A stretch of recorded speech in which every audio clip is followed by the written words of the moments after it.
économique. Monsieur Renel, vous vous êtes opposé justement à l'enfouissement. Monsieur Desnouveaux. Monsieur Desnouveaux, pardon.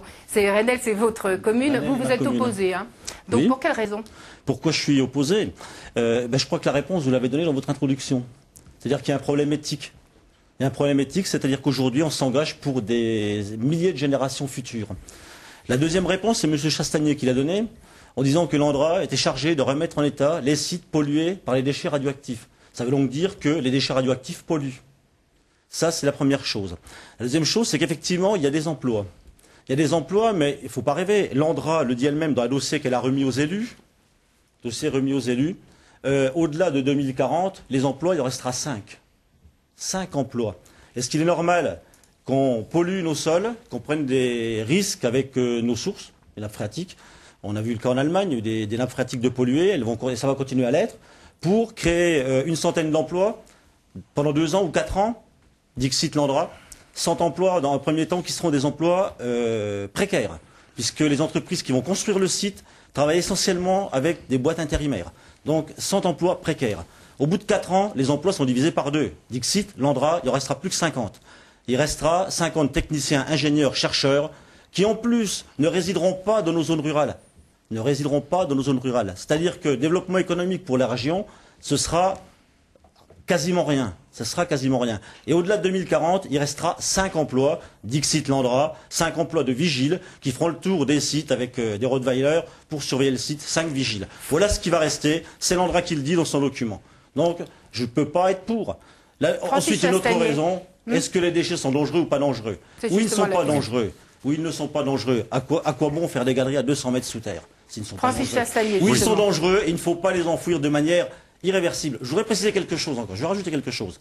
On parle de stockage. Mais actuellement, le terme est faux et mal employé. Le stockage, il existe actuellement. Les déchets sont bien quelque part. Ils sont bien stockés quelque part. Ça fait plusieurs questions. Ils sont stockés quelque faut part. peut-être laisser M. Chastanier répondre. Mais ce que je veux dire, c'est que l'ANDRA nous propose questions. aujourd'hui un stockage par enfouissement irréversible. Irréversible. Alors, Francis Chastanier, première question. Ces déchets sont-ils dangereux ou pas et pendant combien de temps? Alors évidemment, ces déchets sont dangereux. Évidemment. Sinon, on ne prendrait pas l'ensemble de ces précautions pour justement les stocker. Alors je voudrais juste revenir sur les propos de M. Desnouveaux à propos des sites pollués. Bien évidemment, s'il y a des sites pollués, c'est parce que justement il n'y avait pas de gestion. Il y a un certain nombre de sites en France qui ont entreposé des déchets radioactifs et ensuite les ont laissés sur place. Est-ce qu'il y en a dans la région? Est-ce qu'il y en a dans la région? Non, mais les déchets radioactifs polluaient. Mais les déchets radioactifs sont des déchets effectivement dangereux. C'est indéniable. Ça, c'est évident. Et c'est bien pour ça qu'il faut prendre des précautions. Et ces précautions, on les décline effectivement en fonction de la dangerosité, c'est-à-dire en fonction de l'activité, et on les décline également en fonction de la durée de vie.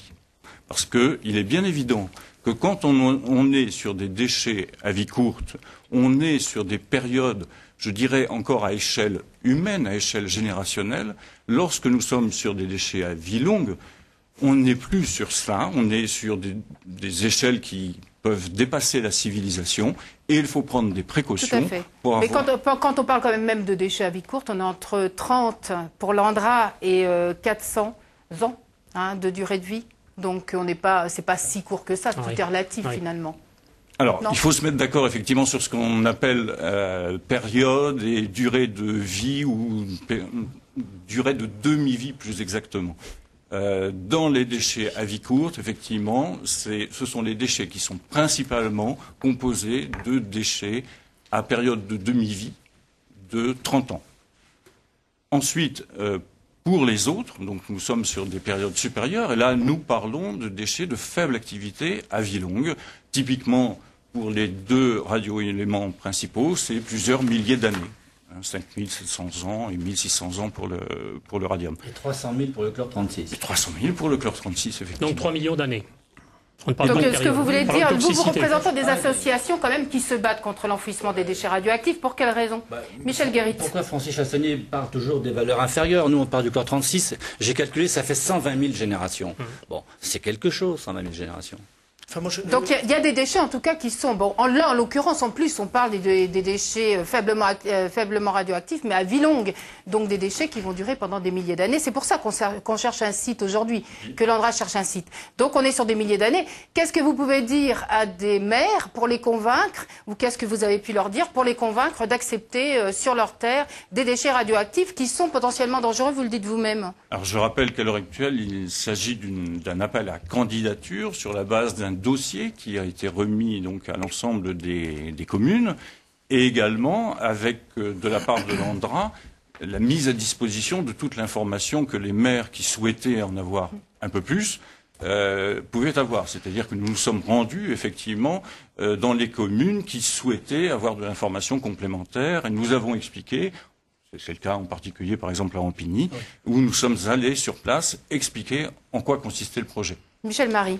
Mais oui, je suis un peu choqué quand même d'entendre ce genre de choses, parce que, bon, nous, ça nous surprend pas parce qu'on a 15 ans de recul en tant que citoyen, et de savoir un petit peu ce que c'est que ces problèmes de déchets radioactifs, que ce soit à Soulaine ou à Bure, et aujourd'hui avec ces FAVL. Quand on entend aujourd'hui dire qu'effectivement l'ANDRA ou d'autres institutionnels se sont mis à la disposition des communes, on peut citer un certain nombre de communes où ça s'est pas du tout passé comme ça. Je pense par exemple à une réunion publique à Soulaine où l'ANDRA est invité, l'ANDRA n'est pas venu. Je pense encore mieux à une commune de Haute-Marne qui s'appelle Rimaucourt, qui a demandé un débat public. Le CEDRA est invité, le CEDRA s'est déplacé. La municipalité n'a pas eu de réponse positive de l'ANDRA. Et la dernière